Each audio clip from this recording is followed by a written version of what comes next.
ನಮಸ್ಕಾರ. ಇರಾ ವಾಸ್ತು ವೀಕ್ಷಕರಿಗೆ ಸ್ವಾಗತ. ನಾನು ನಿಮ್ಮ ವಾಸ್ತು ಜನಾರ್ದನ್.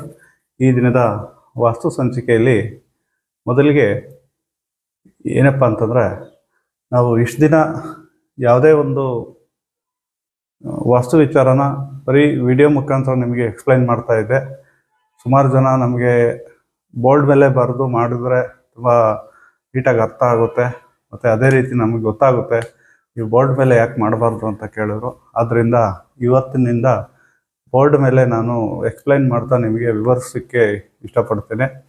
ಆದ್ದರಿಂದ ಇಷ್ಟು ದಿವಸ ನೀವು ಯಾವ ರೀತಿ ನಮ್ಮ ಇರಾ ವಾಸ್ತು ಚಾನಲ್ನ ವೀಕ್ಷಣೆ ಮಾಡ್ತಿದ್ರಿ, ಮತ್ತು ಸಬ್ಸ್ಕ್ರೈಬ್ ಆಗಿದ್ರಿ, ಶೇರ್ ಮಾಡ್ತಿದ್ರಿ, ಅದೇ ರೀತಿ ಇನ್ನೂ ಹೆಚ್ಚಿನ ಸಂಖ್ಯೆಯಲ್ಲಿ ನೀವು ಶೇರ್ ಮಾಡಬೇಕು ಮತ್ತು ವೀಕ್ಷಣೆ ಮಾಡಬೇಕು ಅಂತ ಬಯಸ್ತಾ ಈ ದಿನದ ವಾಸ್ತು ಸಂಚಿಕೆಯನ್ನು ಸ್ಟಾರ್ಟ್ ಮಾಡ್ತಾ ಇದ್ದೀನಿ.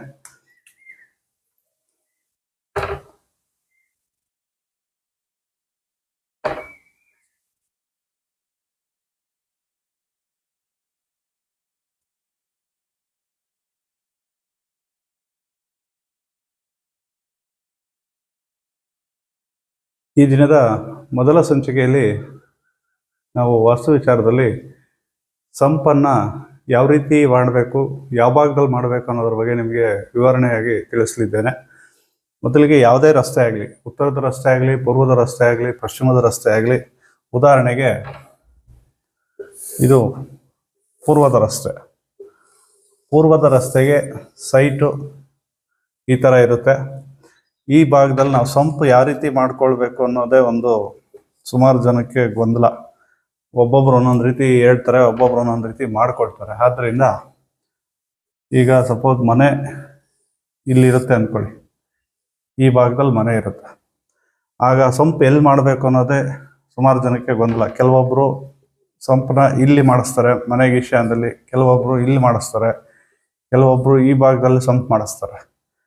ಇದು ತುಂಬ ತಪ್ಪು. ಯಾಕೆ ಅಂತಂದರೆ ಇದು ಒಟ್ಟು ಜಾಗಕ್ಕೆ ಮಿಡ್ಲ್ ಪಾಯಿಂಟು. ಆದ್ದರಿಂದ ಈ ಭಾಗದಲ್ಲಿ ಸಂಪು ಬರಬಾರ್ದು. ಇದು ಗರ್ಭಸ್ಥಾನ. ಈ ಜಾಗದಲ್ಲಿ ಯಾವುದೇ ಕಾರಣಕ್ಕೂ ಹಳ್ಳಗಳು ಮಾಡಬಾರ್ದು. ವಾಸ್ತು ರೀತಿ ಅದು ತುಂಬ ದೋಷ ಆಗುತ್ತೆ. ಮತ್ತು ಎಲ್ಲಿ ಮಾಡ್ಕೊಬೇಕು, ಯಾವ ರೀತಿ ಮಾಡ್ಕೊಬೇಕು ಅಂದರೆ ಸೈಟ್ಗೆ ಇಂಪಾರ್ಟೆಂಟು.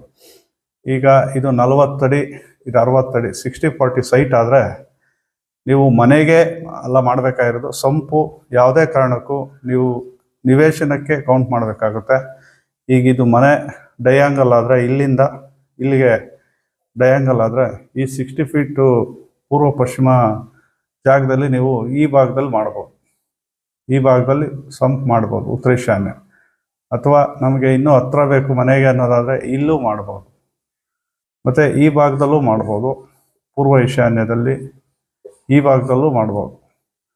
ಈ ರೀತಿ ಸಂಪನ್ನ ಯಾವುದೇ ಕಾರಣಕ್ಕೂ ಮನೆಗೆ ಈಶಾನ್ಯ ಮಾಡಬಾರ್ದು.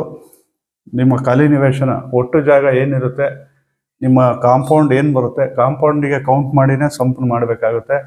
ಯಾವುದೇ ಕಾರಣಕ್ಕೂ ಯಾವುದೇ ಜಾಗದಲ್ಲಿ ಮನೆಗೆ ಕೌಂಟ್ ಮಾಡಿ ಮನೆಗೆ ಈಶಾನ್ಯ ಭಾಗದಲ್ಲಿ ಸಂಪನ್ನ ಮಾಡಬಾರ್ದು. ಒಟ್ಟು ಜಾಗಕ್ಕೆ ನಿಮ್ಮ 30-40 ಸೈಟು, 60-40 ಸೈಟು, ಇಲ್ಲ 60-120 ಎಷ್ಟೇ ದೊಡ್ಡದಿರಲಿ, ಕಾಂಪೌಂಡ್ ಚೆಕ್ ಬಂದು ಏನಿರುತ್ತೆ ಅದ್ರ ಮೇಲೆ ಆ ಭಾಗಕ್ಕೆ ಪೂರ್ವ ಈಶಾನ್ಯ ಅಥವಾ ಉತ್ತರ ಈಶಾನ್ಯದಲ್ಲೇ ಸಂಪ್ ಬರೋ ರೀತಿ ಮಾಡಬೇಕು. ಅದನ್ನು ಬಿಟ್ಟು ಈ ಮನೆಗೆ ಈಶಾನ್ಯ ಬರೋ ರೀತಿ ಸಂಪ್ ಮಾಡೋದು ತುಂಬ ತಪ್ಪಾಗುತ್ತೆ. ಆದ್ದರಿಂದ ಯಾವುದೇ ಒಂದು ಜಾಗಕ್ಕೆ ಸಂಪ್ ಮಾಡೋದು ತುಂಬ ಮುಖ್ಯ ಆಗುತ್ತೆ.